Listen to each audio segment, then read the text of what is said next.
और भाइयों से ज्यादा अल्लाह के रसूल सल्लल्लाहु अलैहि वसल्लम से मोहब्बत करो, भाइयों से ज्यादा। अगर अल्लाह के रसूल सल्लल्लाहु अलैहि वसल्लम की मोहब्बत सामने आ गई और वहां पर भाई भी है, मेरे भाइयों, भाई को कुर्बान कर दो, अल्लाह के रसूल सल्लल्लाहु अलैहि वसल्लम की मोहब्बत के साथ जुड़ जाओ, भाइयों को छोड़ दो, ठुकरा दो, जूते के ऊपर मार डालो, तब जाकर के तुम्हें कामयाबी और कामरानी मिलेगी, वरना तुम्हारी कामयाबी और कामरानी नहीं है। मेरे भाइयों, अब्दुर्रहमान इब्न औफ का वाक़या उठाइए। अल्लाह के रसूल सल्लल्लाहु अलैहि वसल्लम की तालीम पाने के बाद इस्लाम कबूल करता है और इस्लाम कबूल करने के बाद अपने बीबी को और अपने बच्चों को साथ लेता है, घोड़े को सजाता है, ऊंट को सजाता है और जो कुछ पैसे और सोने जवाहरात बांधने का बांधते हैं, सारी चीजें बांधने के बावजूद अल्लाह के रसूल सल्लल्लाहु अलैहि वसल्लम से मिलने के लिए हजरत अब्दुर्रहमान इब्न औफ चल रहे हैं।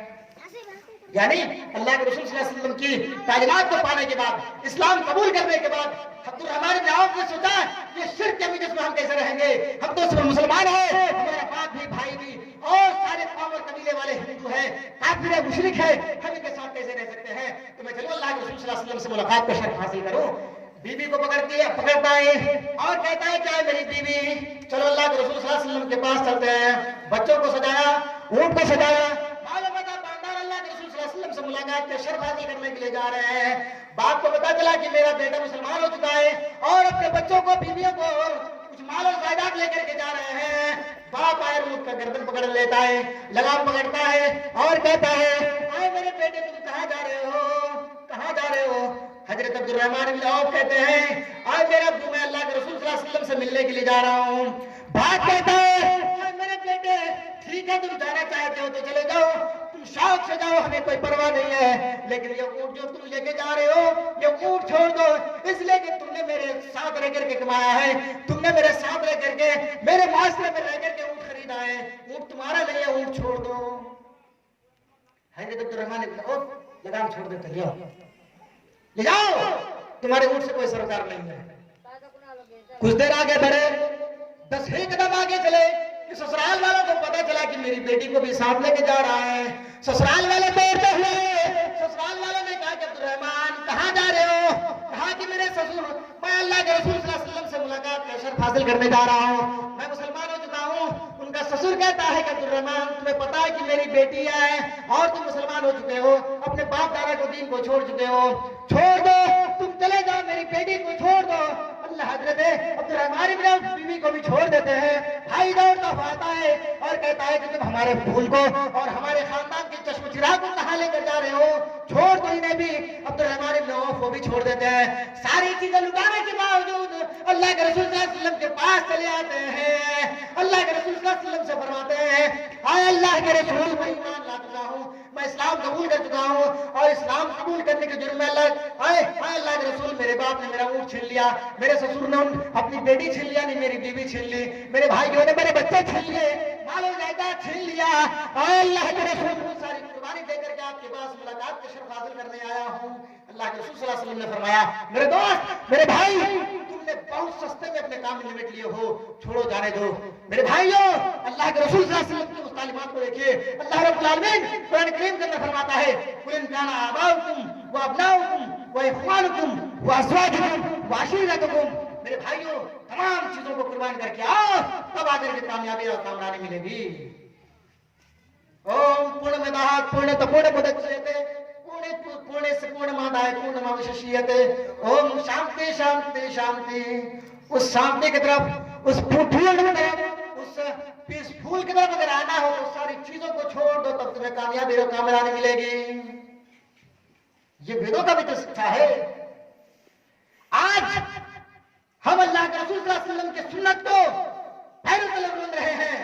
नौजवानों, समाज के माशरे के आदमियों और ठेकेदारों, सुन अल्लाह के रसूल सल्लल्लाहु अलैहि वसल्लम की तालीमात को पढ़ो, कुरान की आयतें पढ़ो, सूरत तौबा उठाओ, ये सारी चीजें मिलेंगी कि अल्लाह के रसूल सल्लल्लाहु अलैहि वसल्लम की सुन्नत को और अल्लाह के रसूल सल्लल्लाहु अलैहि वसल्लम से अगर आपने मोहब्बत नहीं किया और अल्लाह के रसूल की मोहब्बत पर तुम्हारी दुनियावी चीजें गालिब आ गई तो तुम्हारा ईमान बेकार है, सिवाय जहन्नम को तुम्हें कुछ नहीं मिलने वाला, तुम्हें कुछ नहीं मिलने वाला है। आज हम कहें कि हम मुसलमान हैं, हमारे घर, हमारा जन्म जो है मुसलमानों के घरों के अंदर रहा है सिर्फ गाय का गोश्त खाने के लिए। इन तमाम चीजों को सोचना पड़ेगा कि हम कर क्या रहे हैं। ये मस्जिद का जलसा है। आप इनमें अगर बढ़ चढ़ कर हिस्सा ना लें, बढ़ चढ़ कर अगर आप इसमें हिस्सा ना लें और ये सोचे कि यार हम तो वहां जलसे में 5,000 दे देंगे दान, तो हमारे जेब से 5,000 चला जाएगा, ये हमारे प्रॉपर्टियों में से, हमारी दौलतों में से 5,000 कम हो जाएगी।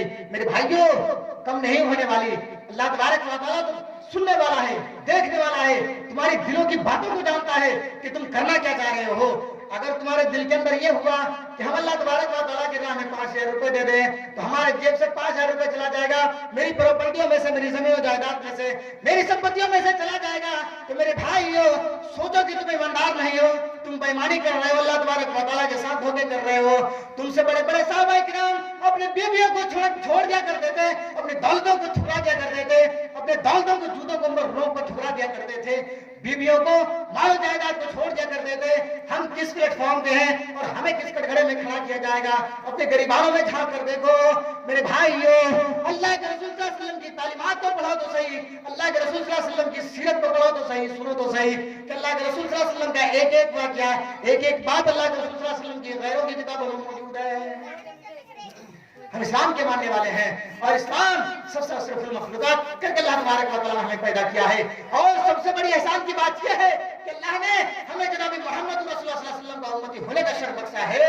मेरे भाइयों, औरों को देखिए, हजरत नूह अलैहिस्सलाम 950 साल तक तबलीग किए, 950 साल। यहाँ तो 60 साल 70 साल आदमी मैक्सिमम जीता है, मैक्सिमम 80 साल 90 साल जी पाता है। 950 साल तक अल्लाह तबारक व तआला की ओर लोग बुलाता रहा लेकिन नहीं आए। मेरे भाइयों, 60 साल की जिंदगी में अल्लाह के रसूल सल्लल्लाहु अलैहि वसल्लम ने इस्लाम को मुकम्मल कर करके अल्लाह तबारक व तआला को प्यारे हो गए। आज इस्लाम के ऊपर एतराज करने वाले, अल्लाह के रसूल सल्लल्लाहु अलैहि वसल्लम की तालीमात के ऊपर दहशतगर्दी का इल्जाम लगाने वालों, सुनो, अपनी किताबें पढ़ो। मैंने कई जलसों में कहा है कि तुम्हारी एक वेद हमारे पास नहीं है और दलीलों के लिए एक वेद काफी हुआ करती है, एक मंत्र काफी हुआ करता है। मेरे भाइयों, बहुत सारी किताबों का मैंने अब तक मुताला कर चुका है, एक एक बात अगर गिनाना शुरू कर दूं मेरे भाइयों, अभी से हवाला देना शुरू कर दूं, सुबह कर दूंगा हवाला देते देते, इतने जखीरे अल्हम्दुलिल्लाह हमारे पास हो चुके हैं। करोगे क्या? लेकिन वही कहोगे हमारे बाप दादा जो करके आए हैं वही हम करेंगे। तुम कुरान के अंदर पढ़ रहे हो, इन्ना शिर्क लज़ुल्मुन अज़ीम, सिर्फ अल्लाह तबारक व तआला कभी माफ नहीं करेगा। अल्लाह फरमाता है, व इज़ा सालक इबादी अन्नी फइन्नी करीब, मेरे बंदे मुझसे मांगो, हम तुम्हें देने के लिए तैयार। लेकिन उसके बावजूद तुम बाजारों पर जा रहे हो, कब्रों पर जा रहे हो। तुम्हें पता है तुम्हारी किताबें अल-मलफूज, बरेलवी धर्म की किताबें उठाई है, अल-मलफूज नाम का किताब है, कुतुब तालिबीन का भी एक नाम की किताब है, सीरत गौसे पाक और सीरत आला हज़रत के नाम से भी किताबें मौजूद है मेरे पास है, और मैं तुम्हें सबूत दिखाने के लिए तैयार। उसमें कहा गया है, किसी ने पीर से सवाल किया, आए मेरे पीर, आए मेरे मुरीद, ये बताओ कि हम मजार पर आए, शायर करने के लिए आए। कोई औरत सवाल कर रही होती है, सवाल कर रही होती है, क्या है मेरे बाबा, मैं मजार पर आती हूँ शायर करने के लिए, बाबा से कुछ मांगने के लिए, क्या हमारा आना जायज है या नहीं नाजायज है? मेरे भाइयों, उनका पीर, उनका मुरीद ये कहता है, तुम जब घर से बाहर निकलती हो इस इरादे से